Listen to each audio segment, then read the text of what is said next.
നമസ്കാരം. നാട്ടുരാജ്യ ന്യൂസിലേക്ക് ഇന്ന് 2/1/2025 ഞായർ പോയ വാരം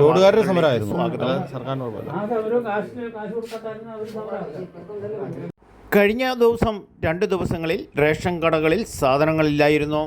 തൊഴിലാളികൾക്ക് സംസ്ഥാന സർക്കാർ കൊടുക്കാനുള്ള പണം കൊടുക്കാത്തതിൻ്റെ പേരിൽ തൊഴിലാളികൾ പണിമുടക്കിയതാണ് റേഷൻ കടയിൽ എത്താത്തത്.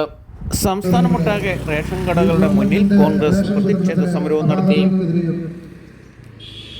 റേഷൻ വിതരണത്തിലെ സ്തംഭനാവസ്ഥയ്ക്കെതിരെ സംസ്ഥാനത്തുടനീളം കേരള പ്രദേശ് കോൺഗ്രസ് കമ്മിറ്റി ആവിഷ്കരിച്ചിരിക്കുന്ന സമരപരിപാടികളുടെ ഭാഗമായാണ് കുമാരമംഗലം മണ്ഡലം കോൺഗ്രസ് കമ്മിറ്റിയുടെ നേതൃത്വത്തിലുള്ള ഈ റേഷന്റെ മുമ്പിലുള്ള ധർണ.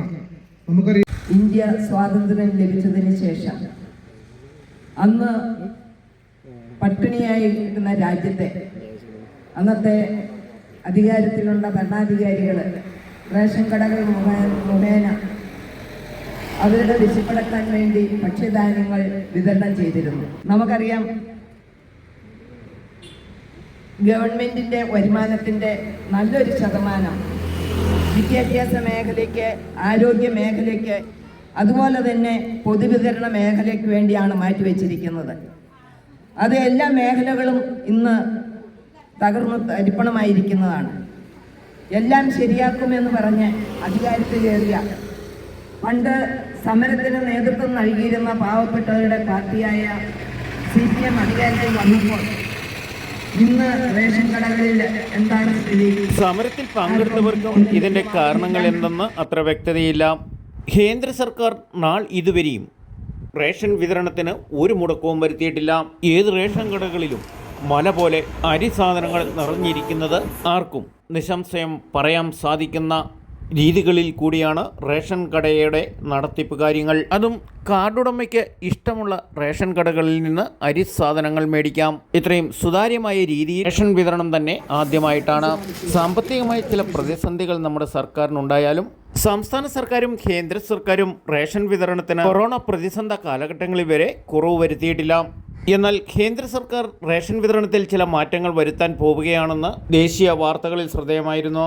പാവപ്പെട്ട കേന്ദ്ര സർക്കാർ റേഷൻ കാർഡ് ഉള്ളവർക്ക് റേഷനരിക്ക് പകരം 1000 രൂപ അക്കൗണ്ടിൽ കിട്ടുമെന്നായിരുന്നു പദ്ധതി. പക്ഷേ അത് കേരള സർക്കാർ അംഗീകരിക്കുമോ എന്ന് സംശയമാണ്. കാരണം കേന്ദ്രത്തിൽ നിന്ന് അരിയുടെ വരവ് നിലച്ചാൽ കേരളം അരി വിതരണത്തിൽ പ്രതിസന്ധിയിലാവും. ഇപ്പോൾ മാർക്കറ്റിൽ 55 രൂപ നിലനിൽക്കുന്ന അരിക്ക് 80 രൂപയെങ്കിലാവാൻ സാധ്യതകളുണ്ട്. അതുകൊണ്ട് ഇതുപോലുള്ള പദ്ധതികൾ നമ്മുടെ ഈ കൊച്ചു കേരളത്തിൽ എത്രയേറെ വിലപ്പോകും എന്ന് കാത്തിരുന്ന് കാണേണ്ടി വരും. മറ്റ് സംസ്ഥാനങ്ങളെ അപേക്ഷിച്ച് കേരളത്തിൽ ഇത് നടപ്പാക്കാൻ ബുദ്ധിമുട്ടാകുന്നതിൻ്റെ കാരണം വയലുകളും ജലാശയങ്ങളും നികത്തിക്കൊണ്ടിരിക്കുന്നതാണ്. നെൽപ്പാടങ്ങൾ തന്നെ നാമവിശേഷമായിക്കൊണ്ടിരിക്കുന്നു. ഒരു ഗ്രാമപഞ്ചായത്തിൽ 2500 ഹെക്ടർ നെൽപ്പാടങ്ങൾ ഉണ്ടായിരുന്നത് ഇപ്പോൾ വെറും 40 ഹെക്ടറിൽ താഴെയായി. അതിൻ്റെ പകുതിയും ഇപ്പോഴും കൃഷി ചെയ്യുന്നില്ല. ഈ അവസ്ഥയിൽ അരി സ്റ്റോപ്പ് ചെയ്താൽ കേരളം അരിക്ക് വേണ്ടി മറ്റ് സംസ്ഥാനങ്ങളിലേക്ക് ജീവിതം കുടിയേറി പാർക്കേണ്ട തന്നെ ഗതികേടുണ്ടാവും. ഇങ്ങനെയുള്ള ഈ വാർത്തകൾ പത്രങ്ങളിൽ കാണാനും ബുദ്ധിമുട്ടാണ്. മനസാക്ഷിയുള്ള ഒരു റേഷൻ വ്യാപാരി തന്ന റിപ്പോർട്ടാണിത്. നാട്ടുരാജ്യ ന്യൂസിനു വേണ്ടി ക്യാമറയാൻ റിപ്പോർട്ടിംഗ് തൊടുപുഴയിൽ നിന്നും KK വിജയൻ.